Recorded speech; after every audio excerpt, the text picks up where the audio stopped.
Teens యొక్క mind సెట్ని as a పేరెంట్స్గా మనం ఎలా అర్థం చేసుకోవాలో ఇవాళ సెషన్లో మాట్లాడుకుందాం. This is Jyothi, parent teen connection coach. టీనేజ్లో వాళ్ళ బ్రెయిన్ చాలా ఫాస్ట్గా డెవలప్ అవుతుందండి. వాళ్ళకి స్ట్రాంగ్ ఫీలింగ్స్ కూడా కలుగుతాయి. వాళ్ళకి సంబంధించిన వాళ్ళ లైఫ్ స్టైల్కి సంబంధించిన డెసిషన్స్ అన్నీ కూడా వాళ్ళే తీసుకుంటారు. ఏ కాలేజ్లో చదవాలి, ఏ యూనివర్సిటీకి వెళ్ళాలి, ఎలాంటి లైఫ్ స్టైల్ని మెయింటైన్ చేయాలి. యాక్చువల్లీ ఆ టైంలో వాళ్ళకి బ్రెయిన్ మెచ్యూరిటీ తక్కువగా ఉంటుంది. అయినా పేరెంట్స్ యొక్క గైడెన్స్ని ఏమాత్రమూ ఇష్టపడరు. మరి అలాంటి టైంలో మనం ఎలా బిహేవ్ చేయాలి, ఎలా వాళ్ళని అర్థం చేసుకోవాలి?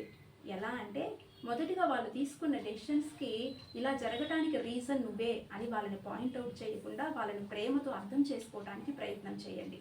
వాళ్ళకి చెప్పండి, ఇంకొకసారి డెసిషన్స్ తీసుకుంటే మా గైడెన్స్ నీకు కావాలి అని అర్థమయ్యేలా చెప్పండి. ఆ అండర్స్టాండింగ్ అనేది పేరెంట్కి టీనికి మధ్య కనెక్షన్ను బిల్డ్ చేస్తుంది.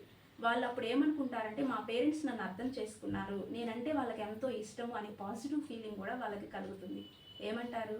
మరొకసారి దీని గురించి ఆలోచించండి. ఈ వీడియో కనుక మీకు నచ్చినట్లయితే లైక్ చేయండి, షేర్ చేయండి, ఛానల్ని ఫాలో అవ్వండి. Thank you for watching this video.